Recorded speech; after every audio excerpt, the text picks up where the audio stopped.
Hey everyone, I wanted to make a quick video just talking kind of briefly about compression. So what I have here is a render from an older animation I did of a walk cycle. You'll see that I'm playing out Windows Media Player. It takes it a while to kind of get it started up. It's just a walk cycle. It's under a second long, yet for some reason it's over 200 megabytes.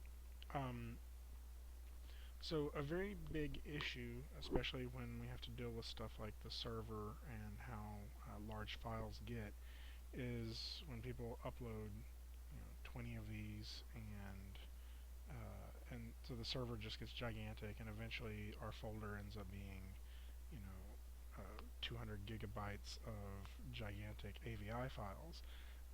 And this isn't necessary. So we're going to talk about how to make this a much more efficient file.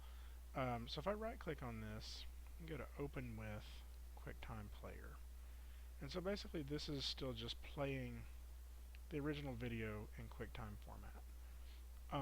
We're going to want to keep this in the normal size, so if it's not already, it will probably open up in normal size, but if you rescale this, what's going to happen is um, when I export this video to a smaller format, it's going to export it at this size that we're viewing it.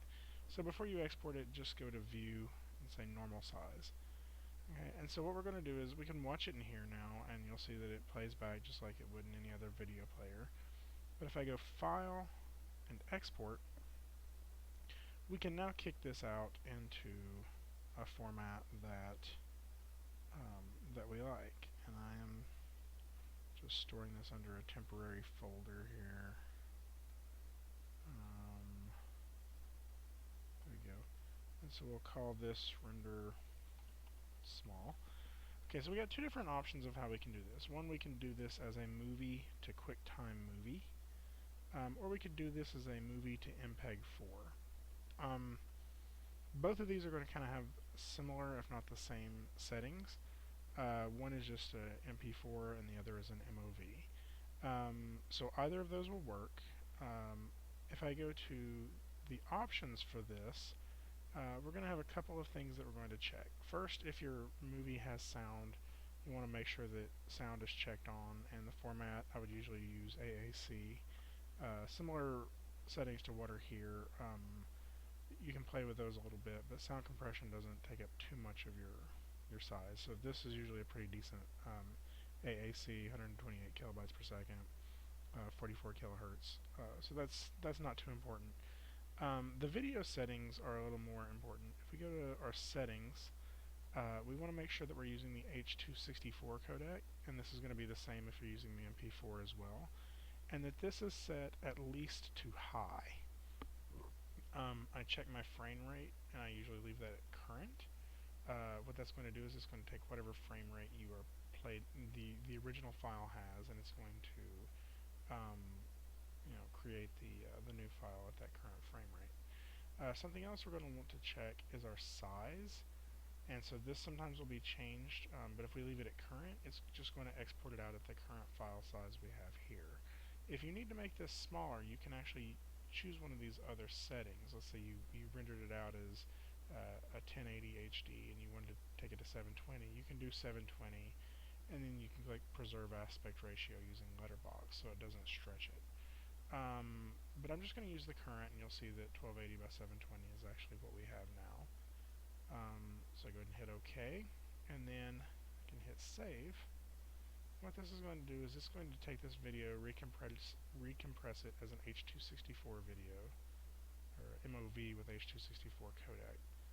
And now if I open this video, first let's look at the difference in file size. It's 120 kilobytes versus 205 megabytes. So this is like a tenth of the length of an MP3, if not, it's more like a 0.2. So if we double click on this and watch it, you'll actually see that it's still as good of quality as the previous video, because it's actually a really good compression. So this will be drastically improved. Also, if I upload this now to YouTube, YouTube is going to take very a very short amount of time to upload it, and it's also going to recognize the H.264 codec, and it will encode it much quicker as well.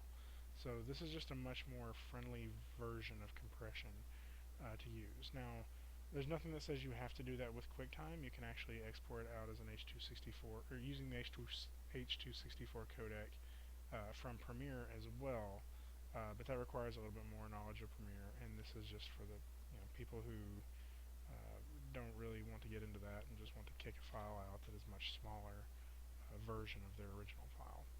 So let me know if you have any questions, but hopefully that will be beneficial when trying to get your file sizes down so they don't eat up unnecessary hard drive space. So thanks.